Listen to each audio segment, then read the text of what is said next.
মানুষের বদনজর শুধু সম্পর্ক নয়, শরীর, সৌন্দর্য, ক্যারিয়ার, শান্তি সব নষ্ট করে দিতে পারে। এই বদনজর এমন এক শক্তি, মানুষের জীবনকে নীরবে গ্রাস করে ফেলে। বদনজর কোনো কুসংস্কার নয়, এটা বাস্তবতার এক কঠিন সত্য। নবী করিম সাল্লাল্লাহু আলাইহি ওয়াসাল্লাম বদনজরের সতর্কতা সম্পর্কে সতর্ক করে বলেছিলেন, কোনো জিনিস যদি ভাগ্যকে অতিক্রম করতে পারত তবে বদনজরই তা করত। অর্থাৎ এটি মানুষের জীবন এবং ভাগ্যের উপর এতটাই প্রভাব ফেলতে পারে। তাই আমাদের উচিত সবসময় মহান আল্লাহর কাছে আশ্রয় চাওয়া, নিজের এবং সন্তানদের সুরক্ষায় সচেতন থাকা এবং অন্যদের প্রতি হিংসার পরিবর্তে বরকতের দোয়া করা। বদনজর থেকে মুক্ত থাকতে কি করা উচিত, চলুন জেনে নেওয়া যাক।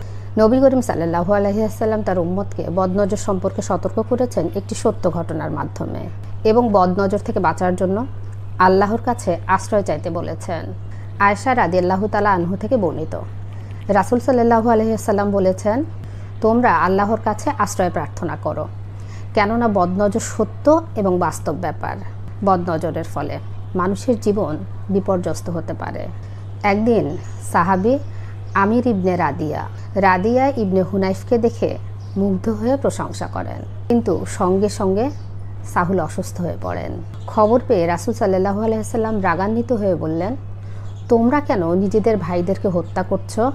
যখন কোনো কিছু ভালো লাগে তখন বারাকাল্লাহ বা আল্লাহ বরকত দিক বলা উচিত। পরবর্তীতে আমিরের ধোয়া পানি সাহালের গায়ে ঢালা হলে তিনি সুস্থ হয়ে যান।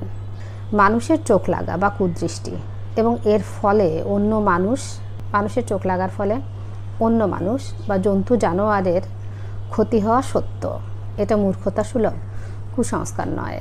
এক আয়াতে এসেছে, কাফিররা যখন কোরআন শোনে তখন তারা যেন তাদের তীক্ষ্ণ দৃষ্টি দিয়ে তোমাকে আছড়িয়ে ফেলবে।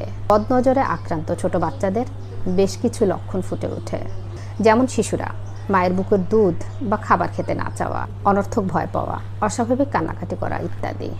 যেসব জিনিস মানুষের সবচেয়ে বড় শত্রু তার মধ্যে একটি হলো মানুষের বদনজর।